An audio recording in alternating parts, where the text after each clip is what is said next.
My name is Doris Speed. I live in Lansing, Michigan.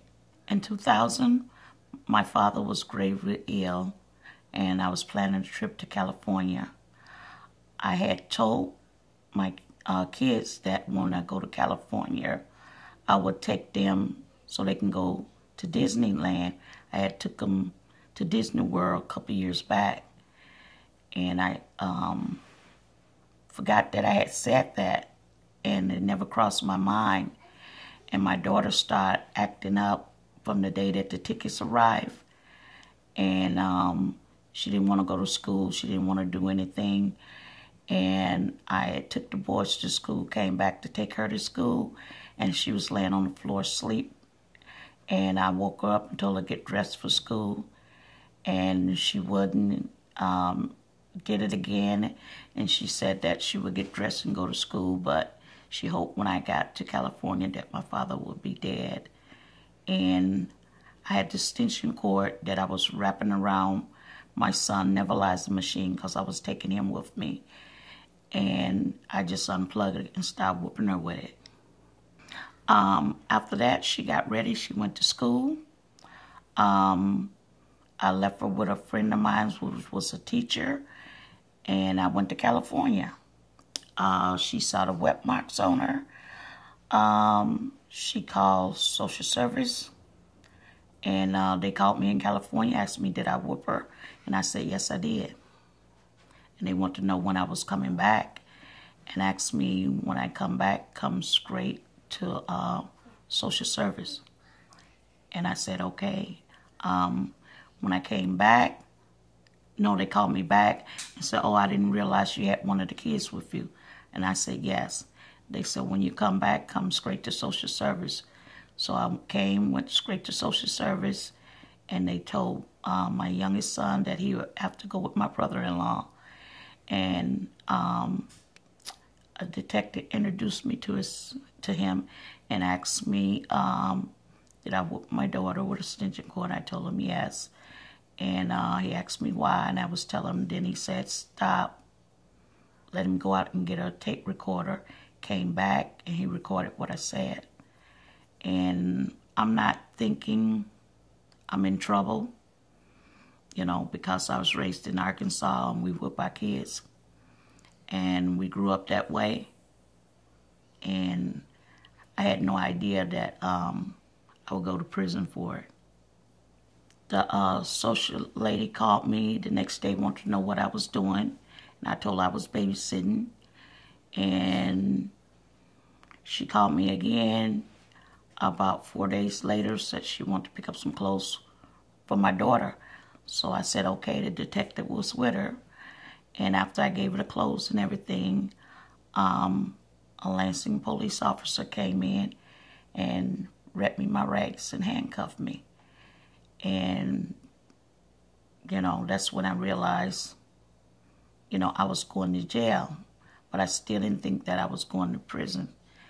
And I went before a judge on a TV, and she asked me, did I whoop my daughter? And I said yes. And after that, I stayed in jail for about 4 months. And, you know, went to court. They found me guilty of first-degree child abuse. And I got sentenced 36 months in prison with time already served. I think the legal system is messed up because they take the rights away from the parents. And I was brought up disciplined, and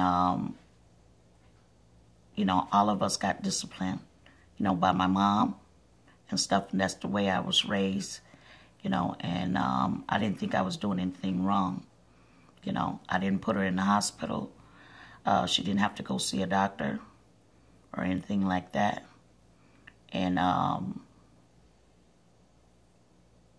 think because my friend was a teacher, and I guess they have to report if kids get whipped. They have to report it to social service. And I guess she had been calling me, and I didn't get there on time. We had some delays, and I didn't return a call until late. By the time I returned a call, she already had called social service. After I got out, and my parole officer told me about a restorative justice program, you know, because I was having a hard time finding a job and everything. And I'm like, you know, I'm staying in a friend's house. They let me stay there. All the utilities is on and everything. I don't know how I'm going to make it. I tried to get help. Only thing I could get was food stamps. And I had saw one of the ladies that I was in camp with, and she was talking to a gentleman in the parole office. I thought it was her father. But the next month that I went, she introduced me to him, and he was one of the people from the Restorative Justice Program. And they helped me a lot. And I was thinking one day, you know, I had been asking God to help me with this and help me with that. And I thought about it. I'm like, these guys been helping me, you know, so I've been getting what I asked for, but it's through them. And they're just like the people I read about in the Bible. So I decided to become Catholic because of the way they were, the way they helped me. They was really nice. When I did have a job, and my van, I totaled my van. They helped me get a car through St. Paul Society so I can go back to work. But before then, after they didn't take me, they let me borrow their cars. And who lets somebody out of prison just borrow your car, you know? And they didn't really know me. They was just getting to know me, you know. And when I got off of parole, they took me out for a celebration dinner. You know, I had my friend come from Detroit and everything.